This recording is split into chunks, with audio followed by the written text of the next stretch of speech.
Our topic for today in English 8, Quarter 1, Module 1 is about noting context clues. Most essential learning competency. Determining the meaning of words and expressions that reflect the local culture by noting context clues. What are context clues?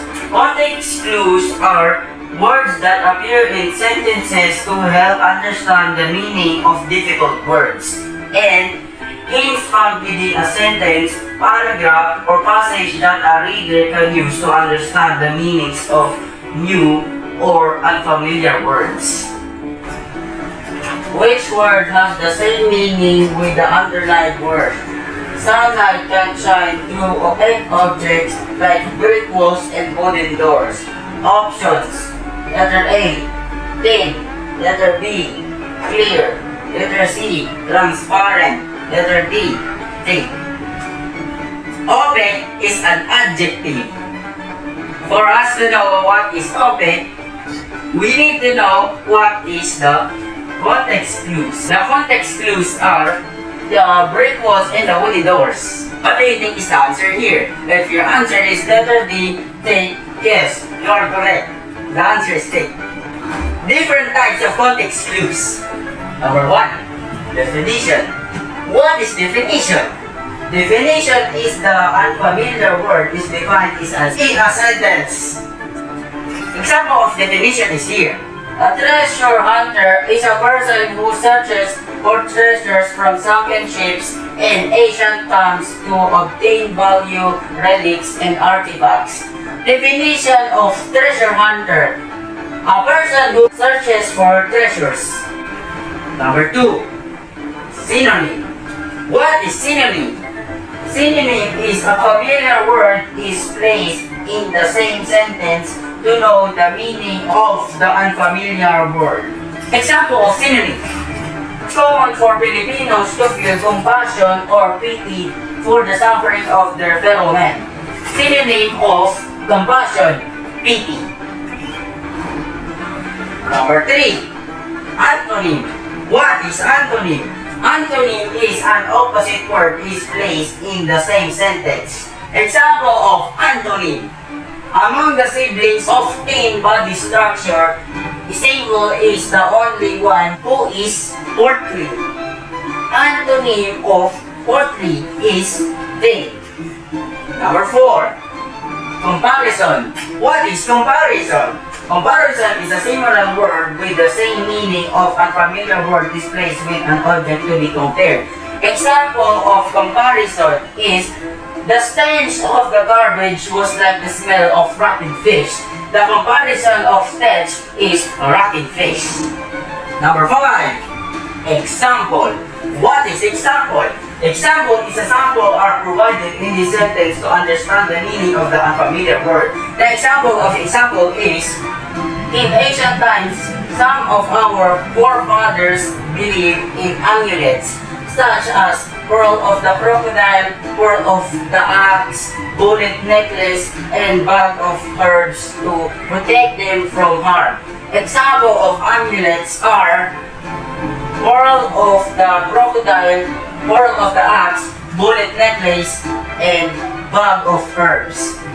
Number 6, explanation. What is explanation? Explanation is a description is given to understand the meaning of the unfamiliar word.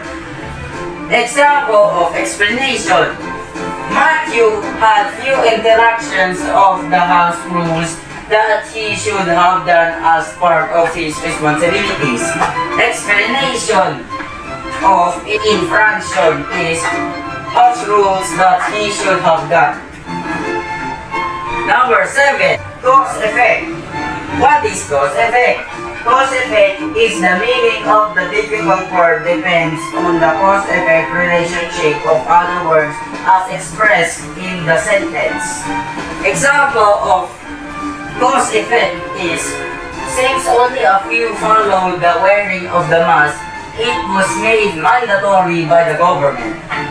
The cause of mandatory is only a few follow the wearing of the mask. We should follow the wearing of face mask. Just like this. Number 8. List of series of clues. What are list of series of clues? List of series of clues is to understand the meaning of the unknown word. It is included in a series of words given in a sentence. Example of list of series of clues.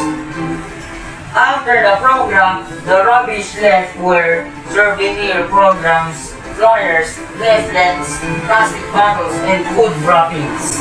Number 9. Inference. What is inference? Inference is to understand the meaning of the unknown word. One has to make a guess based on the description given in the sentence. Example of inference. Where one shows belligerence, harsh moods, destructive actions, and offensive behaviors can be observed. Description of belligerence. Harsh moods, destructive action, and offensive behavior. These are the context clues. Antonym, synonym, comparison, definition, example, cause effect, explanation, list of series of clues, and inference.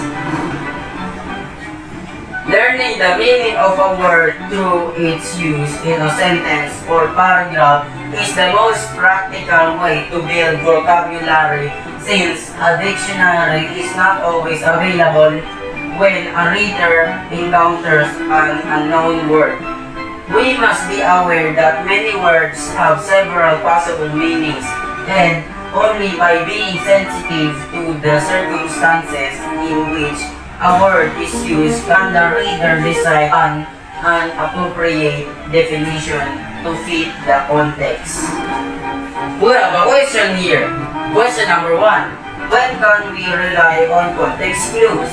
The answer is, we should rely on context clues when an obvious clue to meaning is provided, or when only a general sense of the meaning is needed for the reader's purposes.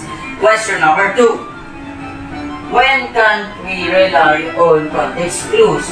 The answer is, context clues should not be relied upon when a precise meaning is required, when clues suggest several possible definitions, when nearby words are unfamiliar, and when the unknown word is a common one that will be needed again. In these cases, dictionary should be consulted. And that would be all in English 8, Quarter 1, Module 1 about noting context clues. Thank you for watching. Until next time, bye-bye!